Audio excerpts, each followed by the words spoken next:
Assalamualaikum warahmatullahi wabarakatuh. Di sini saya akan menjelaskan mengenai kaidah dan ejaan bahasa Indonesia. Yang pertama ada pengertian kaidah dan ejaan bahasa Indonesia. Kaidah merupakan rumusan asas yang menjadi aturan dan dijadikan patokan atau dalil bagi siapapun yang memakainya. Ejaan merupakan kaidah-kaidah yang mendeskripsikan suara bunyi, baik istilah frasa, kalimat, ataupun lainnya, ke dalam bentuk tulisan atau huruf-huruf alfabet dan hukum tentang tanda baca. Kaidah ejaan ialah keseluruhan peraturan yang melambangkan suatu ujaran, unsur serapan, alfabet, dan tanda baca.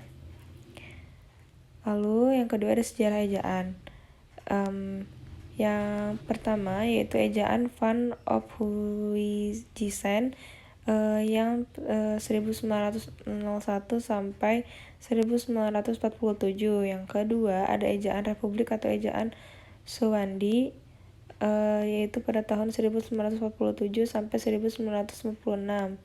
Yang ketiga ada ejaan yang disempurnakan atau EYD pada tahun 1972 sampai 2015. Yang terakhir ada Pedoman Umum Ejaan Bahasa Indonesia atau PUEB 2015 sampai sekarang.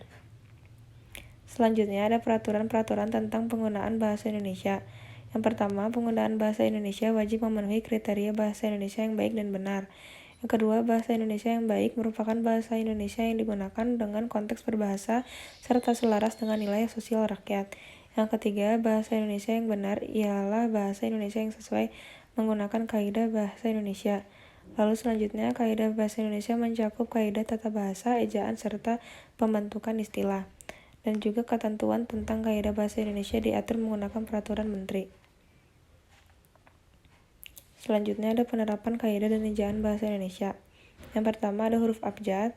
Abjad dalam bahasa ejaan bahasa Indonesia terdiri dari 26 huruf. Yang kedua ada huruf vokal yaitu A, I, U, E, dan O. Yang ketiga ada huruf diftong yaitu gabungan huruf vokal I, AU, E, dan OI. Gabungan huruf konsonan yaitu gabungan KH, NG, NY, SY masing-masing melambangkan satu bunyi konsonan. Selanjutnya ada huruf kapital yaitu penggunaan dan penulisannya wajib sinkron dengan EYD. Ada huruf miring, tata cara penggunaan dan fungsi huruf miring diatur dalam PUEB. Huruf tebal yaitu huruf dapat yang dipakai untuk menegaskan bagian-bagian karangan seperti judul, bab, atau subbab.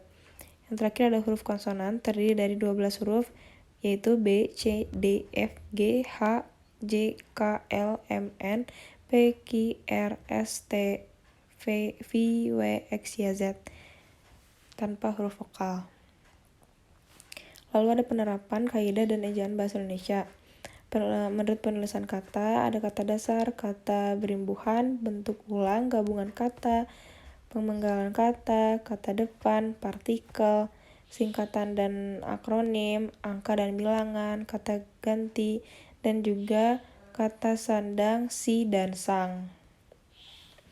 Lalu ada pemakaian tanda baca. Yang pertama, tanda titik. Titik merupakan tanda baca berupa noktah yang digambarkan dengan simbol titik. Yang kedua ada tanda koma. Koma merupakan tanda baca yang digambarkan dengan simbol koma. Yang ketiga ada tanda titik koma, digambarkan dengan simbol sebagai berikut. Yang keempat ada tanda titik dua digambarkan dengan simbol sebagai berikut. Dan yang kelima tanda hubung menggambarkan dengan simbol strip. Yang keenam ada tanda pisah digambarkan dengan simbol strip bawah. Yang ketujuh ada tanda tanya digambarkan dengan simbol tanda tanya. Lalu selanjutnya ada pemakaian tanda baca. Yang ke-8 masih tanda seru digambarkan dengan simbol tanda seru biasanya menunjukkan kalimat perintah. Yang 9 tanda elipsis digambarkan dengan simbol titik 3 biasanya menunjukkan dalam kalimat ada bagian yang dihilangkan. Yang ke-10 tanda petik digambarkan dengan simbol kutip 2 di atas digunakan untuk mengapit petikan langsung. Tanda petik tunggal digambarkan dengan simbol petik 1 di atas dipakai untuk mengapit petikan yang terdapat dalam petikan lain. Tanda kurung digambarkan dengan simbol tanda kurung dipakai untuk menjapit tambahan keterangan atau penjelasan. Ke-13, tanda garis miring digambarkan dengan simbol garis miring. Tanda penyikat digambarkan dengan simbol seperti berikut. Koma atas dipakai untuk menunjukkan penghilang bagian kata atau bagian angka tahun dalam konteks tertentu. Selanjutnya ada unsur serapan. Dalam perkembangannya, bahasa Indonesia menyerap unsur dari berbagai bahasa, baik dari bahasa daerah, serta bahasa Jawa, Sunda, dan Bali, maupun dari bahasa asing, seperti bahasa Sanskerta, Arab, Portugis, Belanda, Cina, dan Inggris. Berdasarkan taraf integrasinya, unsur serapan dalam bahasa Indonesia dapat dibagi menjadi 2 kelompok besar.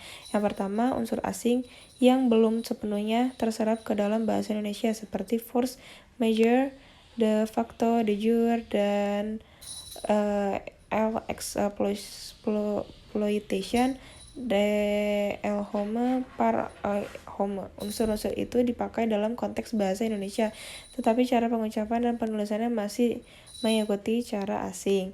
Kedua, unsur asing yang penulisan dan pengucapannya disesuaikan dengan kaidah bahasa Indonesia. Dalam hal ini, penyerapan diusahakan agar ejaannya diubah seperlunya sehingga untuk Indonesianya masih dapat dibandingkan dengan bentuk asalnya. Sekian dari saya, mohon maaf apabila ada salah kata. Wassalamualaikum warahmatullahi wabarakatuh.